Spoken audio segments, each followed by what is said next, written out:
अब तो हो गया है ऐलान इजराइल की तरफ से भी, आने वाले कुछ वक्त में बेंजामिन नेतन्याहू की कुर्सी छीनने जा रही है। एक तरफ पहले ही अमेरिका के अंदर डोनाल्ड ट्रंप के एक मंत्री, रक्षा मंत्री पीट हेगसेथ के खिलाफ महाभियोग अभियान आ गया है, महाभियोग आ गया है प्रस्ताव, यानी रक्षा मंत्री की कुर्सी तो जाएगी जाएगी। हो सकता है ट्रंप भी अब राष्ट्रपति ना रहे, लेकिन इन सब के बीच प्रधानमंत्री बेंजामिन नेतन्याहू को लेकर इजराइल के अंदर जबरदस्त तरीके से गुस्सा है। ये गुस्सा ईरान पर हुए हमले के बाद सरेंडर को लेकर है और लेबनान पर किए गए हमले के बाद हिजबुल्लाह के सामने हुए सरेंडर को लेकर है, जिससे बहुत थू-थू हो रही है। कवर आपको यह भी दिखाऊंगा कि कैसे 50 से ज्यादा देश इकट्ठा हो रहे हैं और सारे के सारे अब स्ट्रेट ऑफ हॉर्मुज पहुंचने की कोशिश कर रहे हैं, यानी कि एक मिलिट्री ऑपरेशन शुरू हो रहा है। लेकिन मिलिट्री ऑपरेशन क्या ईरान के खिलाफ है, क्योंकि ईरान ने तो स्ट्रेट ऑफ हॉर्मुज खोल दिया, तो फिर किसके खिलाफ है? कौन है जो स्ट्रेट ऑफ हॉर्मुज खोलने के बाद भी नाकेबंदी का जिक्र कर रहा है? Trump, America. तो क्या अमेरिका और पश्चिमी देश आपस में भिड़ने जा रहे हैं? वो खबर दिखाऊंगा, क्योंकि बैठक हुई है, बहुत बड़ी बैठक, जब से नाकेबंदी शुरू की अमेरिका ने। इसके अलावा खबर निकलकर युद्ध विराम को भी आई है कि क्या युद्ध विराम वाला मसला होगा, सऊदी अरब की भूमिका क्या रही लेबनान को इसमें शामिल करने को लेकर, ईरान के साथ हुई सीजफायर और अचानक से फिर से ईरान की सड़कों पर बेतहाशा भीड़ क्यों नजर आई, क्या कर रहे थे वो? क्या ईरान में दिसंबर जैसे, जनवरी जैसे हालात बनाए जा रहे हैं? क्या कुछ हो रहा है वो भी आपको दिखाएंगे। बहुत खबर है। नमस्कार, मैं हूं प्रज्वल गौतम और आप देख रहे हैं the live TV. The live TV, सच सबसे आगे। सबसे पहले एक बड़ी खबर देखिए। Israeli channel 12 poll shows 56% of Israeli don't want Benjamin Netanyahu to continue as prime minister. कह दिया है कि तकरीबन 56% लोग हैं वो चाहते हैं अब इजराइल के अंदर कि इतना शर्मनाक व्यक्ति हमने नहीं देखा। पहली बात तो फिलिस्तीनियों की ज़मीन पर इजराइल का कब्जा, उसको लेकर पूरी दुनिया में था ही था। वो बात अलग है कि जब हमास ने अटैक किया 7 अक्टूबर 2023 को, उसके बाद इस नई पीढ़ी को पता लगा कि ये जो हम इजराइल कहते हैं, इजराइल नहीं है वो दरअसल फिलिस्तीनियों की ज़मीन पर बसाया गया एक देश है इजराइल, जबकि इनकी अपनी ये ज़मीन नहीं थी। इससे पहले यकीन मानिए बहुत लोगों को नहीं पता था। लोग अब तक हमास को, अब तक फिलिस्तीन PLO जो है, फिलिस्तीन लिबरेशन ऑर्गेनाइजेशन, या फिर फिलिस्तीनियों को गलत मानते थे। उनको वाकई जो जैसा बताया जाता था आतंकवाद का चेहरा, तो उनको वही मान लिया जाता था।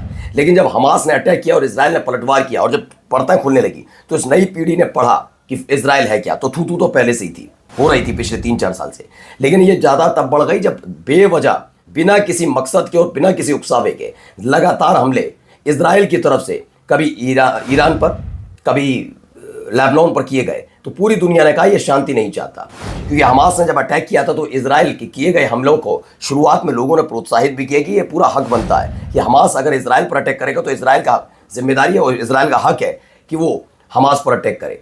लेकिन धीरे धीरे पर्दाएं खुली और अब देखिए हालत क्या है। इजरायलियों की सबसे ज़्यादा फजीयत इसीलिए हो रही है, पूरी दुनिया में उनकी थू हो रही है। 56% इजरायलियों ने कह दिया इस आदमी को पहली फुर्सत में कुर्सी से उतार फेंकना चाहिए। अब आइए एक और खबर निकल कर आई, क्या हो रहा है। Nous demandons tous la pleine réouverture immédiate, inconditionnelle, par toutes les parties du détroit d'Ormuz. Nous demandons la restauration des conditions de libre passage et le plein respect du droit de la mer. Nous nous opposons tous à une tentative de privatiser le détroit. तो France के राष्ट्रपति Macron ने इस video को post करते हुए tweet content में लिखा, 50 से ज़्यादा देशों के साथ मिलकर हम स्ट्रेट ऑफ हॉर्मुज में नौवहन की स्वतंत्रता सुनिश्चित करने की पहल कर रहे हैं, यानी स्ट्रेट ऑफ हॉर्मुज में जो ब्लॉकेड है उसके खिलाफ। अच्छा, ये शुरुआत में ऐसा लगा जब ये खबर निकल कर आई तो सबने बताया कि देखिए 50 से ज़्यादा देश, इसको ट्रंप ने भी भुनाने की कोशिश की, हम नेटो देश आ रहे हैं, चाहते हैं स्ट्रेट ऑफ हॉर्मुज खुल जाए, हम ये कर देंगे, अब कोई तुम्हारी ज़रूरत नहीं। जबकि इस खबर की असली बात को समझिए। स्ट्रेट ऑफ हॉर्मुज में जब ईरान ने नाकेबंदी की थी तब ये सारे देश अमेरिका और इजराइल के खिलाफ तब भी खड़े थे और ईरान के खिलाफ नहीं। अब जब ऐसे वक्त में अमेरिका ने नाकेबंदी शुरू की तो इस नाकेबंदी का असर ये हुआ कि जो स्ट्रेट ऑफ हॉर्मुज में ईरान ने अपनी तरफ से उसे खोल दिया कि जब तक सीज फायर वाला मसला है, अमेरिका ने अभी भी ब्लॉकेड कर रखा है। तो ये जो अभी सारे के सारे 50 देश एक साथ खड़े हुए हैं, तो ये क्या अमेरिका के युद्धपोतों से भिड़ने के लिए जाएंगे? ये एक सवाल है, क्योंकि ईरान ने तो अपनी तरफ से क्लियर कर दिया है। और ये देखिए आए भी, Trump has blockaded his friends not us. Iranian navy commander admiral शमनाम ईरानी, इन्होंने कहा कि हमारे जो उन्होंने अपने एयरक्राफ्ट करियर लगा रखे हैं, इन सबसे ईरान के शिप्स को कोई असर नहीं पड़ रहा। दरअसल ब्लॉकेड पूरी तरीके से उनके अपने दोस्तों के खिलाफ है, जैसे फ्रांस के लिए कह दिया उन्होंने, कहा कि इटली के लिए, जर्मनी के लिए, इन देशों के खिलाफ, हमारे नहीं। कि हमने आपको एक दिन पहले भी दिखाया कि कैसे वो रूस के रास्ते भी आराम से अपना रीरूट कर सकता है और आराम से अपने तेल का व्यापार, तमाम शिप्स का आना जाना कर सकता है, जहां पर अमेरिका कभी ब्लॉकेट नहीं कर पाएगा। तो फिलहाल स्ट्रेट ऑफ हॉर्मुज में एक नया बवंडर शुरू हुआ है। देखते आने वाले वक्त में क्या वही पश्चिमी देश जो अमेरिका की हाँ यहाँ मिलाते थे वो अमेरिका की दुपोतों से भिड़ेंगे। अब देखिए, ईरान की मिलिट्री ऑफिशियल्स ने एक और धमकी दे दी है। उन्होंने कहा अगर कोई भी यूएस डिस्ट्रॉयर ईरान के ऑयल टैंकर पर हमला करने की कोशिश करता है तो उनका वो डिस्ट्रॉयर यानी कि वो युद्धपोत डुबो दिया जाएगा, इसलिए कोई हरकत मत करिए। और देखिए, हमने दिखाया भी जब युद्धपोत तैनात किए गए समंदर में, तब सबसे पहले चीन और उसके बाद एक एक करके ईरान के कई शिप वहाँ से निकल चुके। 9 मिलियन बैरल अब तक, मतलब कल तक हो चुका था, उसने निर्यात कर लिया था इसी क्षेत्र से। अब सुनिए ट्रम्प को, सुनिए हारता हुआ ट्रम्प क्या क्या बोलता है। You don't have a deal by Wednesday when the ceasefire ends. Will you extend the ceasefire or will you start attacks again? Maybe I won't extend it. Okay. But the blockade is going to remain. But maybe I won't extend it. So you have a blockade, and unfortunately we'll have to start dropping bombs again.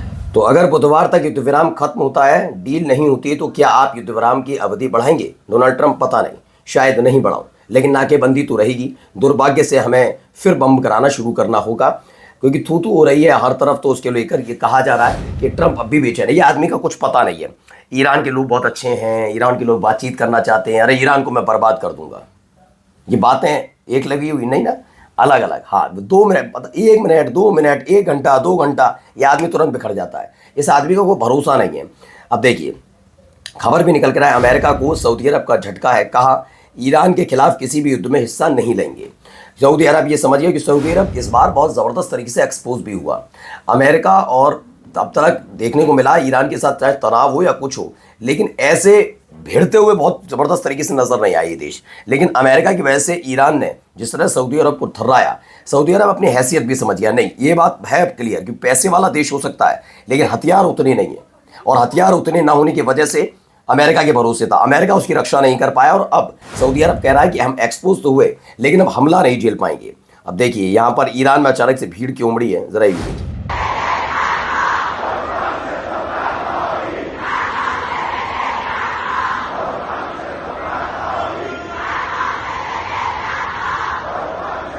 लोग सड़कों पर है, नारेबाजी हो रही है। ये नारेबाजी क्या है? क्या ये रिजीम चेंज का फिर से नारा है क्या?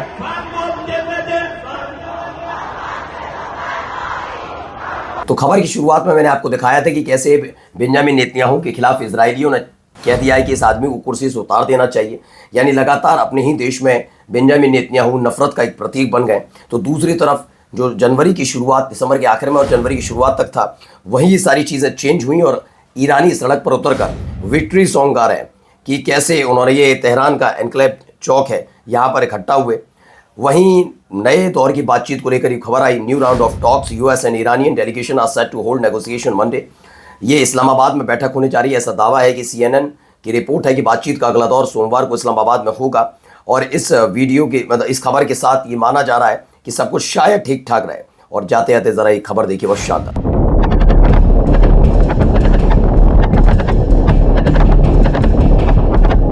ये देखिए, एक ड्रोन आया और